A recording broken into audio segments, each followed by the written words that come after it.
Live from downtown Detroit, home of WDIV and Click on Detroit, Local 4 News at 11 starts now. Yet another weekend storm with almost identical timing to the one we just went through, but will the results be the same? The building where all that green ooze has been leaking into storm sewers may just be the beginning. It was the worst I had ever seen. Now investigators are searching through properties around Metro Detroit in what is being described as a hoarding situation.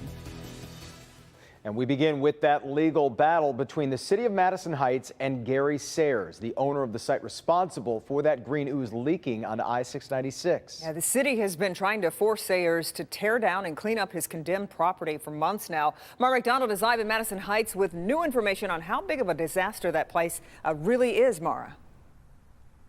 Well, Kimberly, first off, let me show everybody. Take a look behind me. Do you see the red container back there? That is what they have been pumping all that contaminated groundwater into. They've been pumping thousands and thousands of gallons of that.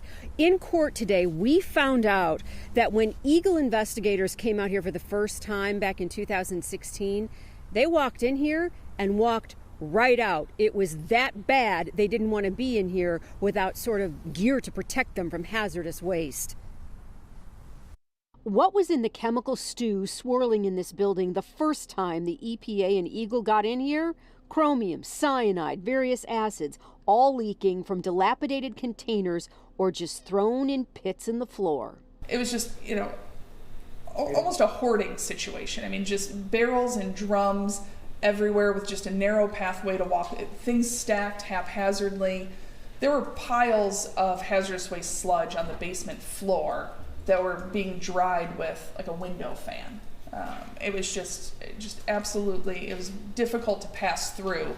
Not only did Gary Sayers not follow protocol, experts testified he wasn't permitted to have these chemicals either.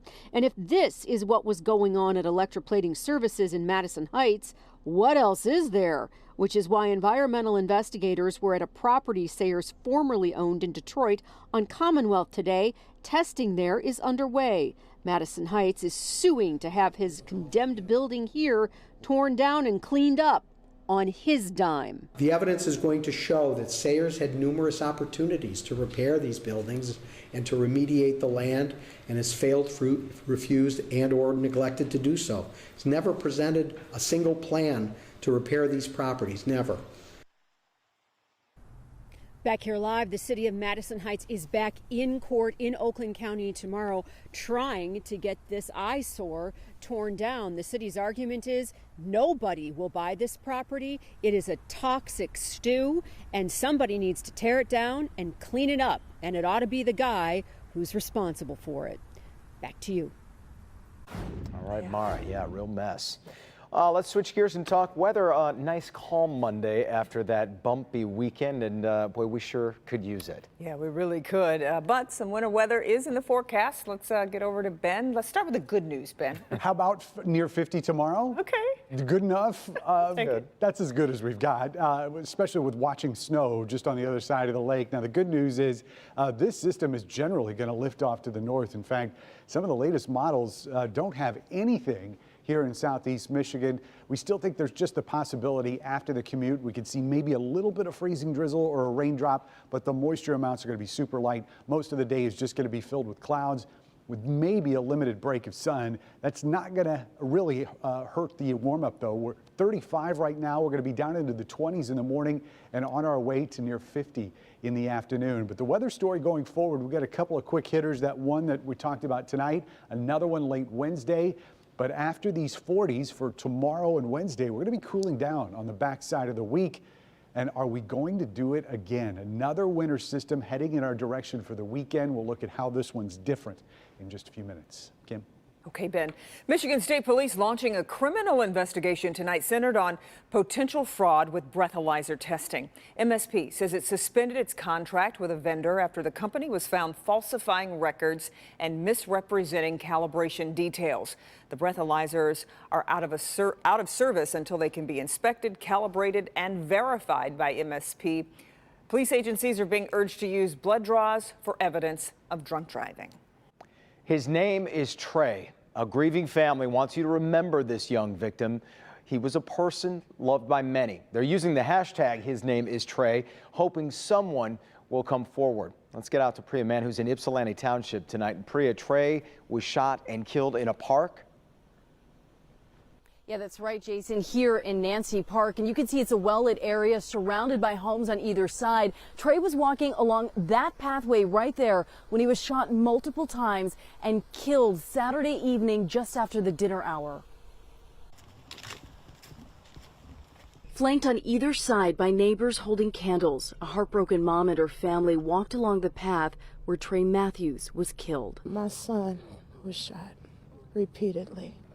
And afterward, he ran.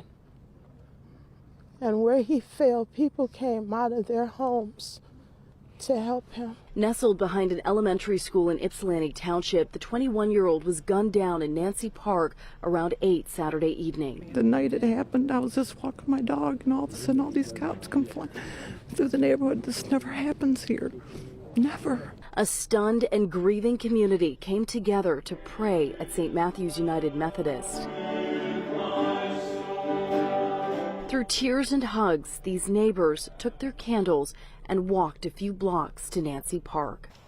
He is my son, and he is loved. Somebody please search for who took my son. Holding vigil for a young man by the name of Trey. When they told me that my son died, I didn't want him to be a statistic. I want his life to mean something because it meant something to me. I want the world to know his name is Trey.